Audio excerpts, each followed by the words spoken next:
there's a lot that the Hebrew Scriptures say about the Messiah. And one of the things that it says is that he will be a king. He will be the king. He will be the king of Israel, and he will rule over a kingdom that will go on forever, that will never pass away. And it gives this picture of someone who will reign in glory and power, who will reign over all of creation. And that is the picture that, in my experience with my conversations with many of my Jewish friends and people that I've met,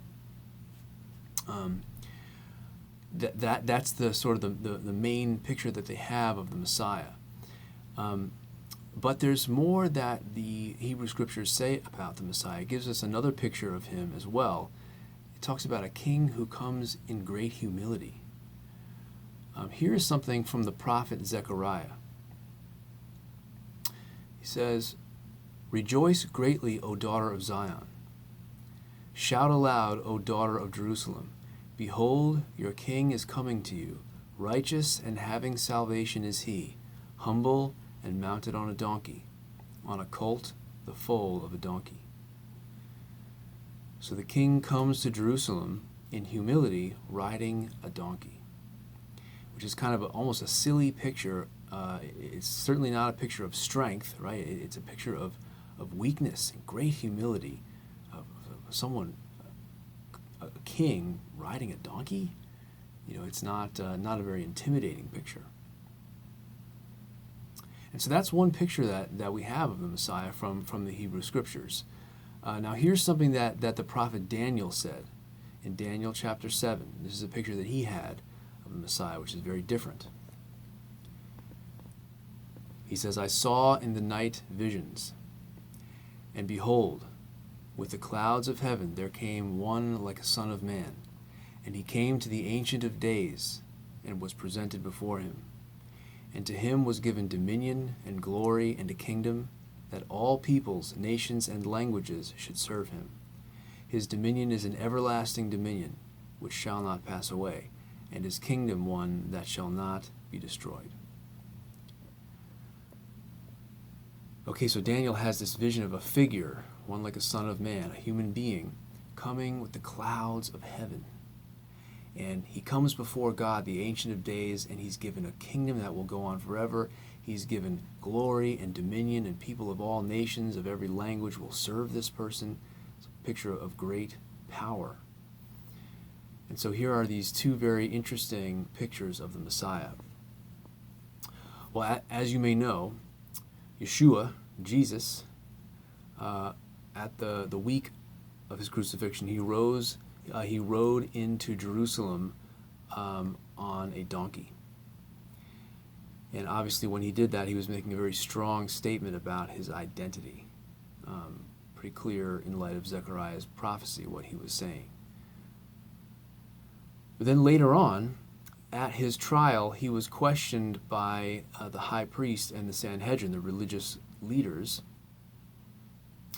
who were accusing him of all kinds of things, and it wasn't really going anywhere. But then eventually the high priest just asks him straight up, is he the Messiah?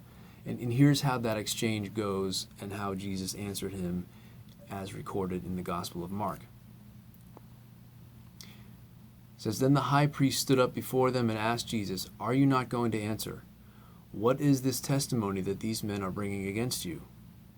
But Jesus remained silent and gave no answer.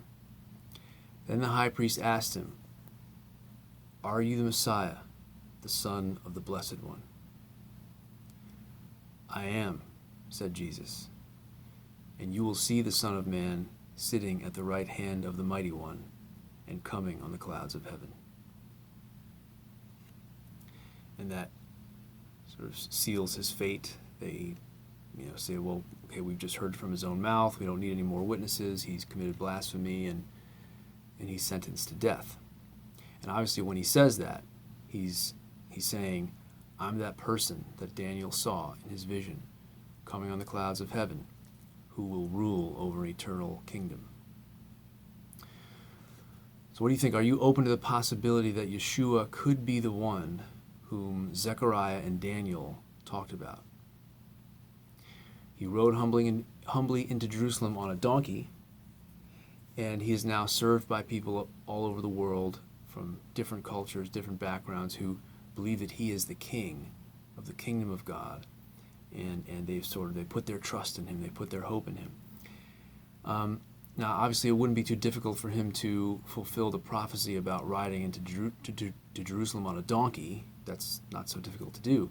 But that second picture of the Messiah, that's not so easy. So just consider this. Here is this Jewish person who's considered by people of all different cultures, languages, backgrounds, considered by them to be the Messiah, their king, and they believe in the God of Israel because of him. So could it be that he's telling the truth and that he will return one day on the clouds of heaven as he said he would? Are you open to that possibility? Well, if you are open to that, I hope that you will, if you haven't already, read Yeshua's words for yourself. Read the Gospels. And this might sound kind of crazy, but I would ask God sincerely, is Yeshua the Messiah? Is he who he claimed to be? And see what happens. And if you are interested in talking about this, I would love to hear from you. Feel free to send me a message. And thank you so much for your time, and God bless you.